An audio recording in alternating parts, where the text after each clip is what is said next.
ಈ ಒಂದು big boss ಮನೆಯಲ್ಲಿ ಈಗೇನು ಗೆಲ್ಲದ್ ಬೇಕಂತ ಹೇಳಿ ಎಲ್ರಿಗೂ ಕೂಡ ತಲೆಯಲ್ಲಿದೆ ಅಲ್ವಾ. ಹಾಗಾಗಿ ಅವ್ರವ್ರ ಮಧ್ಯೆನೇ ಗದ್ದಲಗಳು, ಗಲಾಟೆಗಳು, ಜಗಳಗಳು, ಜಿದ್ದಿ ಏನು ಯಪ್ಪ ಹೇಳಕ್ ಆಗಲ್ಲ ಅಂತಾನೆ ಹೇಳ್ಬೋದು. ಯಾಕಂತಂದ್ರೆ ದಿನದಿಂದ ದಿನಕ್ಕೆ ಹೆಚ್ಚಾಗ್ತಾನೆ ಇದೆ ಅಂತಾನೆ ಹೇಳ್ಬೋದು. ಈ ಒಂದು ಜಗಳಗಳಾಗ್ಲಿ ಕಿರಿಕಿರಿಗಳಾಗ್ಲಿ ಅಂತಾನೆ ಹೇಳ್ಬೋದು. ಯಾಕೆ ಈ ವಿಚಾರ ಹೇಳಕತ್ತೀನಿ ಅಂದ್ರೆ, ನಿನ್ನೆ ಬಿಗ್ ಬಾಸ್ ಮನೆಯಲ್ಲಿ ನೋಡಿದ್ರಲ್ವಾ, ಸಂಗೀತ ಅವರಿಗೆ ಒಂದು ಅಂದ್ರೆ ಆಯ್ಕೆ ಮಾಡ್ಕೋಬೇಕು ಆ ಒಂದು ಆಟಕ್ಕ ಅಂತ ಹೇಳಿದಾಗ ಒಂದು ಟಾಸ್ಕಿಗೆ, ಅವಾಗ ನಮ್ರತ ಅವರು ಮತ್ತೆ ಅವರು ಹೋಗಿದ್ರಲ್ವಾ, ಅವಾಗ ಕಾರ್ತಿಕ್ ಅವ್ರನ್ನ ಕೂಡ ಇದು ಮಾಡಿದ್ರು. ಅವರು ಏನಪ್ಪಾ ಅಂತಂದ್ರೆ ಪ್ಯಾನಿಕ್ ಆಗ್ತಾರ ಅವರು ಕೂಡ ಅಂತ ಹೇಳಿ ಈ ಒಂದು ಮಾತನ್ನ ಹೇಳಿದ್ರು. ಆಮೇಲೆ ಅವ್ರ ನಾಟಕಕ್ಕೆ ನಾವು ಕರ್ಕೊಂಡ್ರು ಬಿಡ್ರಿ, ಆದ್ರೆ ಪ್ಯಾನಿಕ್ ಆಗ್ತಾರ ಅಂತ ಹೇಳಿ ಈ ಒಂದು ರೀಸನ್ನ ಕೊಟ್ಟಿದ್ರಲ್ವಾ. ಹಾಗಾಗಿ ಕಾರ್ತಿಕ್ ಅವ್ರಿಗೂ ಕೂಡ ಬೇಜಾರಾಯ್ತು ಅಂತಾನೆ ಹೇಳ್ಬೋದು.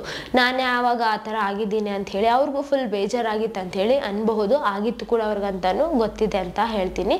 ಇನ್ನ ಈ ಒಂದು ಬಿಗ್ ಬಾಸ್ ಮನೆಯಲ್ಲಿ ತನಿಷಾ ಅವ್ರನ್ನ ಕೂಡ ಆಯ್ಕೆ ಮಾಡ್ಕೊಂಡಿರ್ಲಿಲ್ಲ ಅಲ್ವಾ ಈ ಒಂದು ಟಾಸ್ಕ್ ಆಡೋದಕ್ಕೆ. ತನಿಷಾ ಅವ್ರಿಗೂ ಕೂಡ ತುಂಬಾ ಕೋಪ ಬಂದಿತ್ತು ಅಂತಾನೆ ಹೇಳ್ಬೋದು, ರೇಗಾಡ್ ಬಿಟ್ರು ಅಂತಾನೆ ಹೇಳ್ಬೋದು. ಯಾಕೆ ಹೇಳಕತ್ತೀನಿ ಅಂದ್ರೆ, ನಿನ್ನೆ ಅವ್ರು ಹೇಳಿದ್ರು ಏನಂತಂದ್ರೆ, ನಾನು ನಿನ್ನ ಅವಾಗ ಸೆಲೆಕ್ಟ್ ಮಾಡದೆ ಇದ್ದಾಗ ನಿನ್ಗೆ ಎಂಥ ಪರಿ ಆಗಿತ್ತಲ್ಲ, ಅಂದ್ರೆ ನನ್ಗೆ ಹೆಂಗ್ ಕಲೆ ಬಿದ್ದಿದ್ದೆ ಅಲ್ವಾ ನೀನು, ಅಂದ್ರೆ ನನ್ನ ಯಾಕೆ ಸೆಲೆಕ್ಟ್ ಯಾಕೆ ಮಾಡಿಲ್ಲ ಅಂತ ಹೇಳಿ. ಇವಾಗ ನೀನ್ ನನ್ನ ಯಾಕೆ ಅದಕ್ಕೆ ಮಾಡಿಲ್ಲ ಏನ್ ಸೆಲೆಕ್ಟ್, ನಾನು ನಿನ್ನ ಮಾಡಿಲ್ಲ ಅಂತ ಹೇಳಿ ನೀನ್ ನನ್ನ ಸೆಲೆಕ್ಟ್ ಮಾಡಿಲ್ಲ ಏನಂತ ಹೇಳಿ ಒಂದು ಮಾತನ್ನ ಹೇಳ್ಬಿಟ್ಟು ತನಿಷಾ ಅವರು ಫುಲ್ ಕೋಪದಿಂದ ಮಾತಾಡಿದ್ರ ಅಂತಾನೆ ಹೇಳ್ಬೋದು. ಈ ಒಂದು ಬಿಗ್ ಬಾಸ್ ಮನೆಯಲ್ಲಿ ಎಲ್ರಿಗೂ ಕೂಡ ಈ ಒಂದು ನೋಡ್ತಾ ಇದ್ದೀರಲ್ಲ ನೀವು ಕೂಡ. ಯಾಕಂತಂದ್ರೆ ಇವತ್ತು ಯಾವ ಥರ ಮಾತಾಡ್ತಿದ್ದಾರೋ ನಾಳೆ ಚೇಂಜ್ ಆಗ್ಬಿಡ್ತಾರ. ಈ ಒಂದು ಬಿಗ್ ಬಾಸ್ ಮನೇಲಿ ಅದೇ ಕಂಟಿನ್ಯೂ ಆಗ್ತಾ ಇದೆ ಅಂತಾನೆ ಹೇಳ್ಬೋದು. ಯಾಕಂತಂದ್ರೆ ಇವತ್ತು ಏನು ನಡೀತಿದೇನೋ, ಇವತ್ತು ಏನು ಮಾತಾಡಿದಾರೋ ಆ ಒಂದು ಮಾತಿನ ಮೇಲೆ ಇರಂಗಿಲ್ಲ ಅಂತಾನೆ ಹೇಳ್ಬೋದು.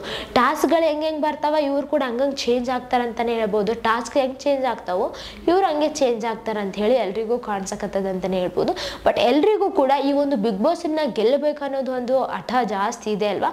ಆ ಒಂದು ಹಠದ ಮೇಲೆ ಅವರು ಆಟ ಆಡ್ತಿದ್ದಾರೆ ಅಂತಾನೆ ಹೇಳ್ಬೋದು. ಈ ಒಂದು ಬಿಗ್ ಬಾಸ್ ಮನೆಯಲ್ಲಿ ಯಾವ ಫ್ರೆಂಡ್ಶಿಪ್ ಇಲ್ಲ, ಯಾವ ಸಂಬಂಧ ಇಲ್ಲ. ಈ ಒಂದು ಬಿಗ್ ಬಾಸ್ ಮನೆಯಲ್ಲಿ ಯಾವ ಸಂಬಂಧಕ್ಕೂ ಕೂಡ ಅಷ್ಟೊಂದು ರೆಸ್ಪೆಕ್ಟ್ ಸಿಕ್ಕರು ಕೂಡ ನಾಳೆ ದಿನ ಸಿಗಂಗಿಲ್ಲ ಅಂತಾನೆ ಹೇಳ್ಬೋದು.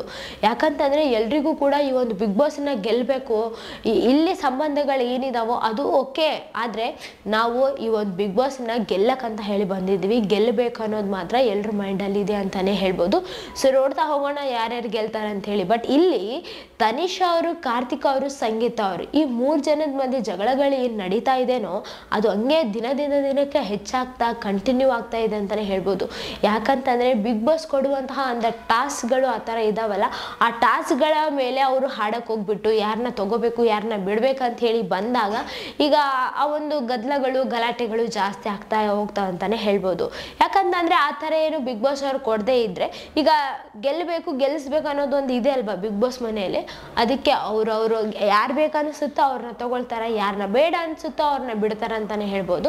ನಿನ್ನೆ ಬಿಗ್ ಬಾಸ್ ಮನೆಯಲ್ಲಿ ಅಮೌಂಟ್ ಜಾಸ್ತಿ ಆಗೋದಿತ್ತಲ್ವಾ, ಆಗ್ಬೇಕಾಗಿತ್ತಲ್ವಾ, ಹಾಗಾಗಿ ಅವರು ಆಯ್ಕೆ ಮಾಡ್ಕೊಳ್ಳೋದ್ರಲ್ಲಿ ಅವ್ರವ್ರಿಗೆ ಮೈಂಡಿಗೆ ಏನು ಅನಿಸಿತೋ, ಯಾರ್ಯಾರ ಆಟ ಹೆಂಗೆ ಕಾಣಿಸಿದೆಯೋ, ಯಾರ್ಯಾರು ಹೆಂಗೆ ಯಾವಾಗ ಹೆಂಗೆ ಚೇಂಜ್ ಆಗ್ತಾರೋ, ಹೆಂಗೆ ಆಡ್ತಾರೋ ಅನ್ನೋದ್ರ ಮೇಲೇನೆ ಅವ್ರು ಈ ಒಂದು ಆಯ್ಕೆ ಮಾಡ್ಕೊಂಡು ಹಾಡಿದ್ದಾರೆ ಅಂತಾನೆ ಹೇಳ್ಬೋದು. ಇಲ್ಲಿ ತನಿಷಾ ಮತ್ತೆ ಸಂಗೀತ ಅವ್ರ ಮಧ್ಯೆ ಏನು ಜಗಳ ಇದೆನೋ ಅದು ಕೊನೆಗೊಳ್ಳುತ್ತಾ ಇಲ್ವಾ ಕಾದ್ ನೋಡೋಣ. ಯಾಕಂತಂದ್ರೆ ಇವತ್ತು ಜಗಳ ಆಡ್ಬಿಟ್ಟು ನಾಳೆ ಚೆನ್ನಾಗಿದ್ದಾರೆ ಅಂದ್ರೂ ಕೂಡ ಮತ್ತೆ ನಾಡ್ದು ಜಗಳ ಆಗ್ತದೆ ಅಂತಾನೆ ಹೇಳ್ಬೋದು. ಯಾವುದು ಕೂಡ ಈ ಒಂದು ಬಿಗ್ ಬಾಸ್ ಮನೆಯಲ್ಲಿ ಫುಲ್ ಸ್ಟಾಪ್ ಆಗಂಗಿಲ್ಲ ಅಂತಾನೆ ಹೇಳ್ಬೋದು. ಅದಕ್ಕೆ ಸೊ ಕಾದ್ ನೋಡೋಣ ಏನೇನಾಗುತ್ತೆ ಅಂತ ಹೇಳಿ. ಮತ್ತೆ ಇದೇ ಥರ ವಿಡಿಯೋಸ್ಗಾಗಿ ನಮ್ಮ ಚಾನಲನ್ನು ಲೈಕ್ ಮಾಡಿ, ಶೇರ್ ಮಾಡಿ, ಸಬ್ಸ್ಕ್ರೈಬ್ ಆಗಿ. Thank you.